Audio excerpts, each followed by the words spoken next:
Veritaseum. Right, so we're the concept of made up, meaning the element of truth. Okay, so there's a lot that I talk about. I'm not much of a structured speaker, no slides or anything. I freestyle. But there's so much to discuss. I want to discuss with the sister from the African Union brought up, because that's something our company has been working on. I have several representatives, family owned. Messiah, set it up right here, please. This is my middle son, Messiah. He's actually an integral part of the company. I have my youngest child, Mariana. My oldest couldn't make it here. I have my director of operations, Eleanor Reed. Business development, Lola Johnson. We're a minority-owned firm, and our firm has a lot of talent. Eleanor is ex-McKinsey, ex-Goldman. Lorna is currently the assistant treasurer to the DNC and the honorary consul to Jamaica from LA as well. Okay, and I'm just me.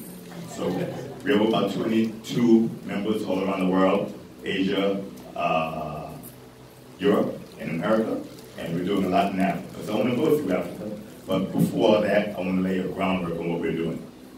Okay? Where is Messiah?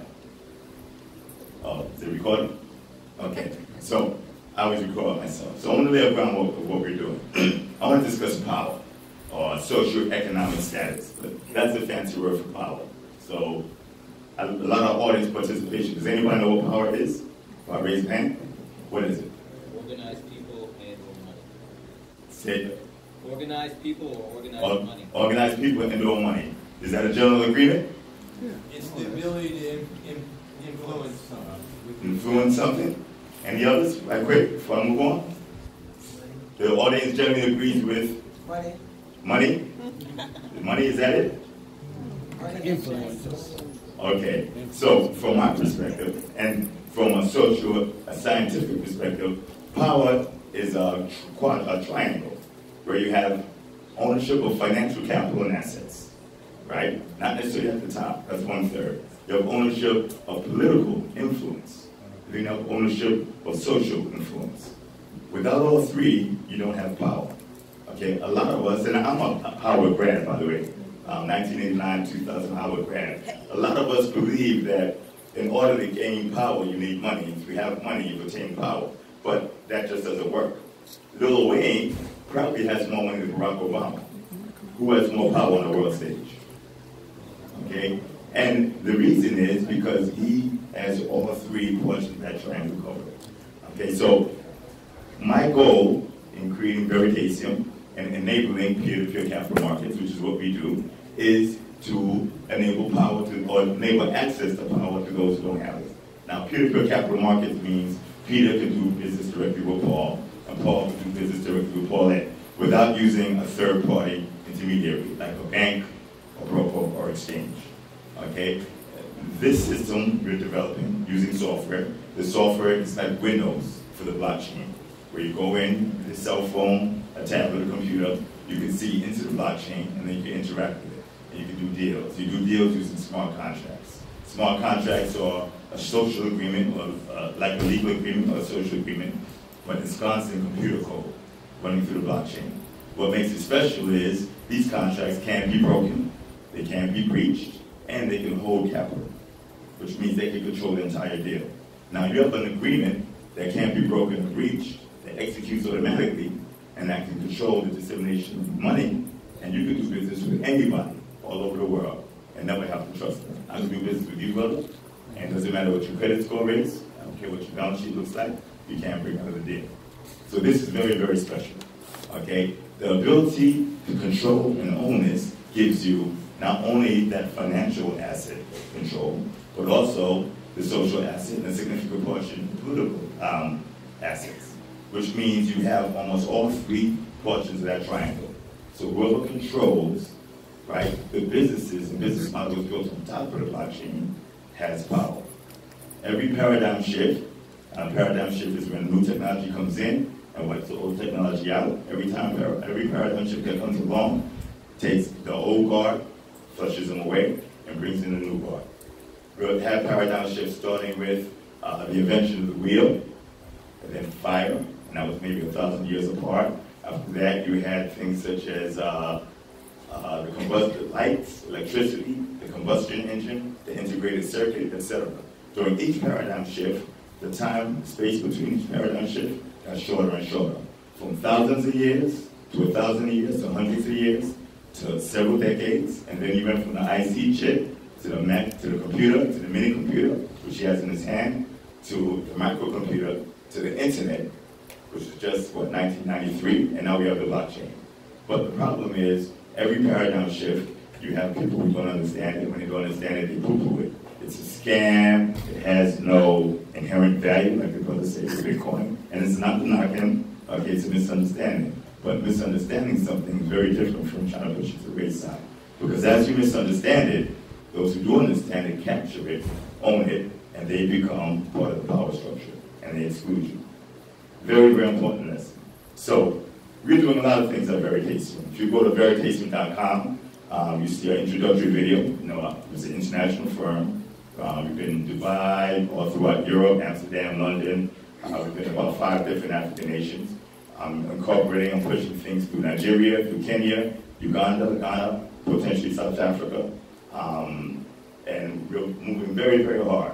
One thing we're doing is we're creating what I call a Pan-African economic token. So we're creating a unit of account, something like a currency, that runs through the blockchain, accessible through your cell phone, through a tablet, through a computer, and you can use it to transfer value.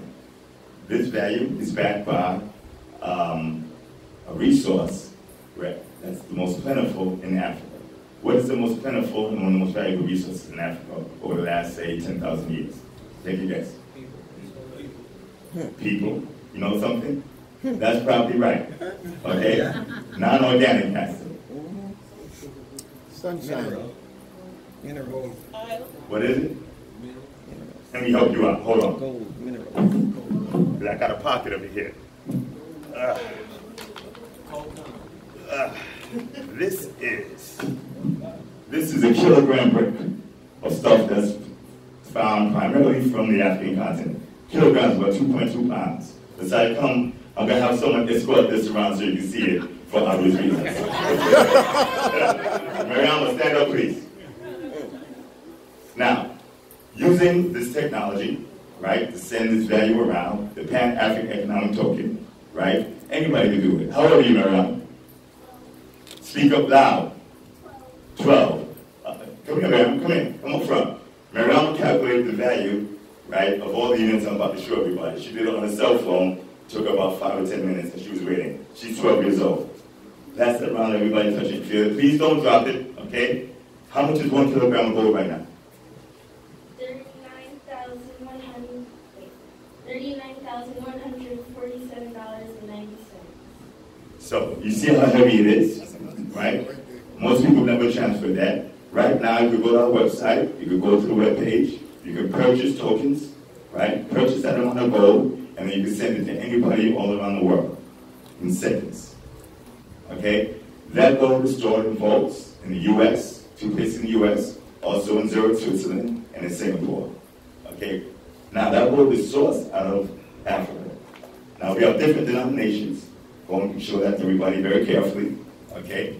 And each denomination, from grams to 100-gram bricks to 1-ounce bricks, can be sent through the blockchain using this token. Okay? Follow it, Mariama. Follow it. Now, why did we use gold? Well, gold has lasting value. For the last 2,000 years, gold has been pretty much the same value. So you don't buy gold to invest in it thinking it's going to go up. You buy gold to make sure that anything that goes down doesn't hurt you. 100 years ago, 1 gram of gold bought about 3 or 4 loaves of bread. Okay, I'm sorry. 1,000 years ago, 1 gram of gold bought about 3 or 4 loaves of bread. 100 years ago, 5 cents bought 1 loaf of bread. Now, I haven't been in D.C. for a while, but I think a loaf of bread is about $3 or $4. 4 loaves of bread would be about $50. So from 5 cents for 1 loaf to $50 for 4 loaves. Significant inflation. Gold has held its par for 1,000 years. The dollar has flipped 50 times, 100 times in just 100 years. So If you take this steady store value as an electronic token, and you bring it back to where it came from, the 54 nations that make up Africa, you can unite all the African nations under one, basically one currency. I don't call it a currency because of regulatory reasons, but one store of value. So, what happens if we unite 54 nations in Africa under one economic token? Take a guess. Wakanda? Well, I'll tell you what. Let's go a little history. We're going to go back to a little history. In the WTO, when the big Asian nations first entered the WTO, the World Trade Organization, you had Japan that entered. Japan had a vibrant economy up and coming, okay? Roughly about $500 billion worth of economic activity, which is a lot. But Japan is a small island. You had China, which entered the world stage. You had Korea, South Korea, which entered the world stage. South Korea didn't have as big a splash either, but it made a big difference. South Korea has a vibrant economy, so does Japan. China, who had a less vibrant economy than both South Korea and China and Japan, entered the world stage with a slower economy. But they entered this world stage with 1.1 billion people. 1.1 billion people. That means that over time, China's economy caught on fire. China is a world superpower right now. It was the third world nation, 20 years ago? And that's what happens when you bring that many people onto a world stage. China was able to do it because China has one overarching government, one overarching economic union, okay, by force often, after the British decolonized. And that made China the biggest economic threat to, I wouldn't say threat, challenger, right, to the US and Europe right now. 1.1 billion people on the WTO. How many people are in Africa right now? 1.27. 1.27 billion people, right? That's right. I have 1.25. Let's say 1 and a quarter. 1.27 billion people. That means that if Africa comes on the world stage as an economic union, that means they're coming in stronger than China. Yeah. The biggest difference between a Pan-African Economic Union and a Chinese Economic Union is? Resources. Resources. All that gold in that bag, it's about $50,000 worth. 99% of it came from Africa. Most of the oil source comes from the African continent. Diamonds, African continent. Silver, palladium, platinum, rhodium, bauxite, aluminum. Africa is by far the richest continent in the world. It's also the poorest continent. Think about it. The richest continent is the poorest. The reason is colonialization, extracting value out of Africa without Africans taking advantage of it. So, if you bring a unified Pan-African token to the African continent, unify all 54 nations, or just some of them, a lot of them act as one, you have the United States of Africa.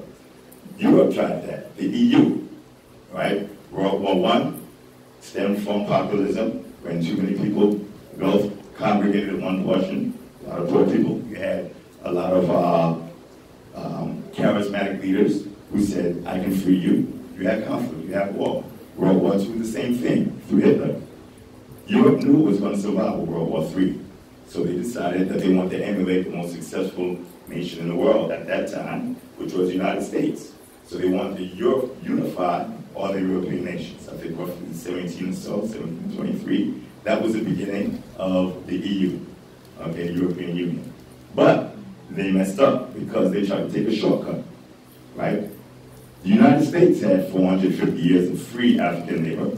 They had a natural barrier, east and west, the Pacific and Atlantic Oceans. They spoke one language, they had one contiguous landmass, and they basically had one culture, right? Except for the portions where they colonized, but we're not going to get into that.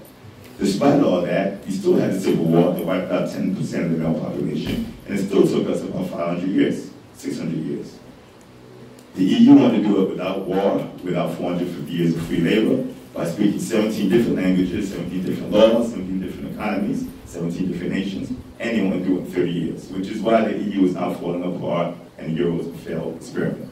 So if the EU couldn't do it, why does a young brother from New York feel he can do it? Because the power of the blockchain allows you to program this token, and I don't have to force Zimbabwe to match itself into the economy of Nigeria to succeed. I don't have to force Nigeria to keep pace with South Africa. I I have one token backed by one store of value, and it can be programmed to match each and every economy at will as it passes through. Now think about how powerful the concept of uniting an African continent is. You have the United States of America, you have the European Union, you have the Pan-African nation, United States of Africa.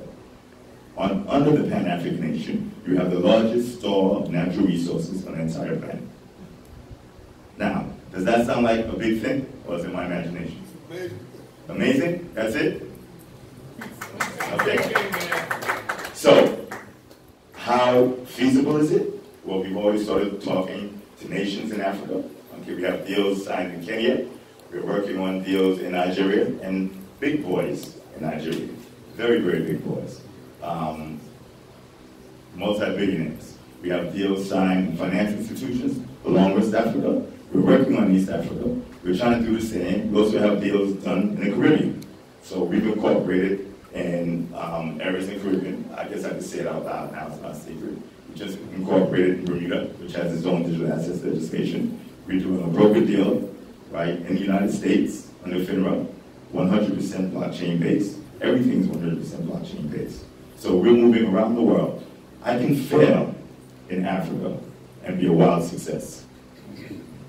So, any questions before I move on? Yeah, Speak up so everybody can hear you. Okay. People recording. Thank you for putting me to work. Okay, how much time do we have? At least 5 minutes, because I haven't been told notified. Okay, I have a very good question. So, it seems to me like your cryptocurrencies solely backed on gold. Am I correct? No, so we don't do cryptocurrency. We do applications that run on top of the blockchain. So we solve problems. Okay, I gave you one example. Here's a brochure. But if you go to Veritaseum.com, it explains everything. But here's a brochure that explains the software that allows assets to back currency. So we have software that's smart contract driven hedge fund, private equity fund. We have a smart contract driven device that allows you to back a currency with an asset. One of those happens to be gold. So that's a subset of what we do. Go ahead. All right, no, perfect. And you answered my question. Okay. Is it decentralized? You actually have to I follow think where you tell me to go. Decentralized. Decentralized.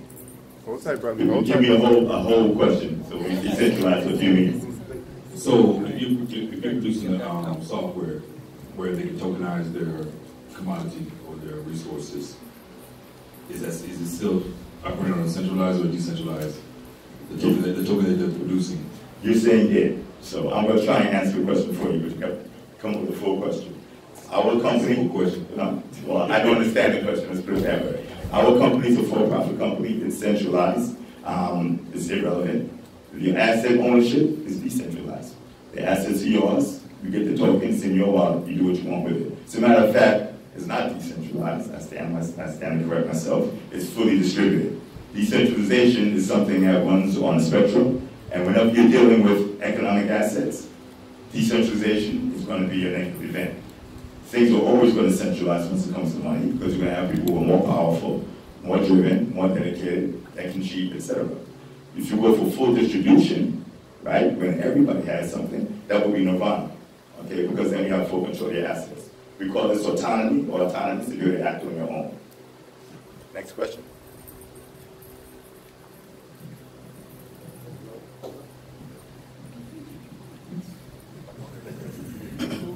All right, thank you very much. So, does your software, is it actually being utilized right now with anybody with any assets? Well, it's utilized with gold, right? We just launched it, it's going through a beta. You can go to Fort Delta, FA Delta, 2 or 3 other exchanges. You can see gold tokens being traded back and forth with each other. You can go buy tokens right now. Go to Veritaseum.com, right? Go to VE Assets, click one of the gold assets, and click buy. You can buy it. You can buy it with Bitcoin, Ethereum, or US dollar wire.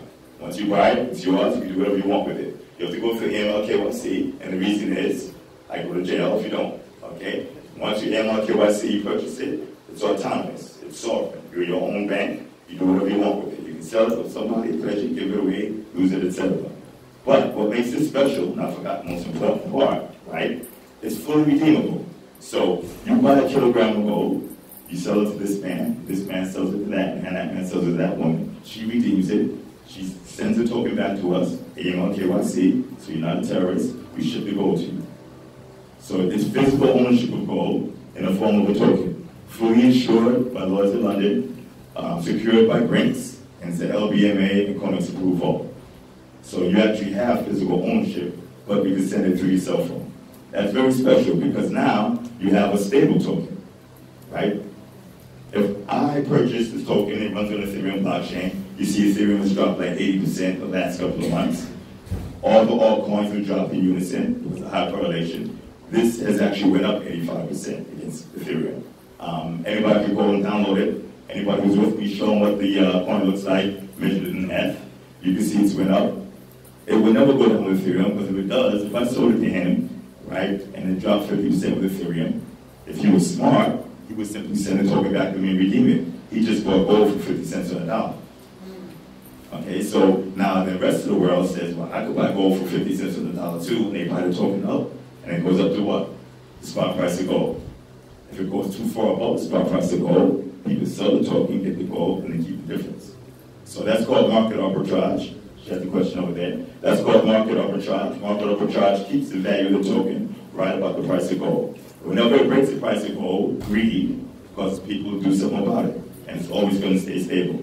No fancy algorithms, no computer programming, old-fashioned human nature, greed, market arbitrage is what keeps it stable. It's the only stable token I know of that rides on the Ethereum blockchain, and it's the only one that's guaranteed to be stable. If it ever destabilizes, somebody gets rich.